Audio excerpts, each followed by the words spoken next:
Hi everyone, it's Mike with Crane Realty. It's the first week of October, so hopefully all of you are out there enjoying this beautiful weather that we have. And this video, it's just going to address the inventory, the number of new listings hitting the market. Now that the month of September is officially behind us, we get to look back at what exactly the amount of inventory was for this Rochester and Finger Lakes location. This information is really helpful for anybody looking to list their property, or if you're a buyer, what exactly are the trends in this location that we're in, and how can that further help you with regard to your real estate endeavors? Alrighty, so we're going to be looking at the past 10 years. Specifically though, this last year, we'll get to break down what that looks like with regard to the last couple of months, number of new listings, and within a month view. Gonna be looking specifically at Ontario County. That's where our main office is out of, but understanding kind of the way Ontario works, a lot of other counties more or less follow. If you wanted to see what that data looks like with regard to a graph, it would look something like this. These high peaks, the summertime, the lows, that would be more like wintertime. So it really does have a certain season. If you say, there's a real estate market and there's a season to it, this is exactly what it looks like and what that person's referring to. You can kind of see the steady trajectory over the last basically 2019, and then coming down to 2022, the year that we're in right now, pretty steady decline with regard to the number of new listings. Now, this is basic economics. When you take a decrease in supply, you're going to be increasing the cost of something, right? You're making it more of a commodity, something rare. The price of it's going to increase. No surprise, that's exactly what we've been seeing in our market. But let's take a look at data. We're going to scroll down here. The previous years, 2012 to 2017, you can see the month of September. So not too bad. I mean, it's very reminiscent of kind of what we've seen over the last 5 years here. So the month of September, everything's over 200 consistently. And in fact, this year, 2022, is the first time that we hit under 200 new listings. So 176. And in fact, we haven't done one in the below 200s since 2016.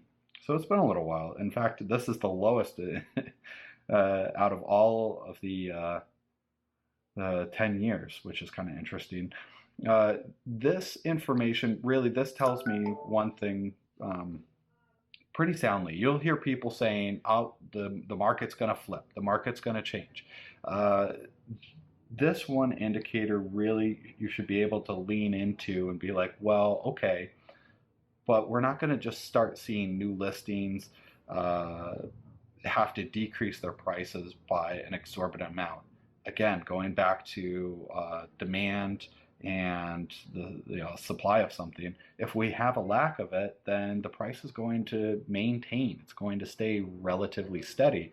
That's why we don't really see a whole ton of price decreases or homes that have sold last year.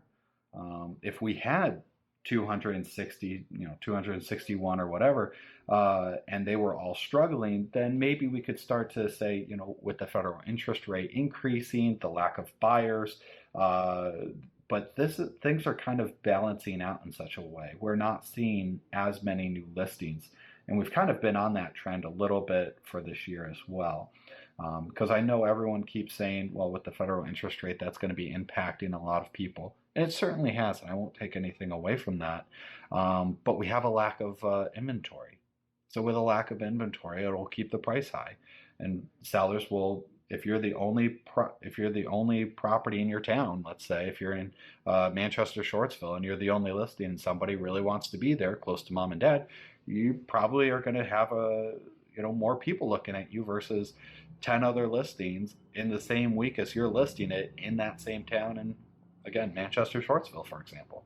And then obviously taking other concerns like the federal interest rate and stuff, which has seemed to really decrease the buyer pool. I feel like both these things are kind of working in tandem, so more or less we're seeing very similar behavior to one another. So again, if you have anybody asking, hopefully that kind of gives you a firm understanding of, well, yes, the federal interest rate, yes, we're not seeing 20 plus offers, but things are still aggressive out there. That's kind of the main goal of this video, is to more or less express, you know, we do have a lack of inventory out there. So it's going to be competitive, hopefully not to the degree that we were seeing it back in February and March of this year, where we had a real lack of inventory.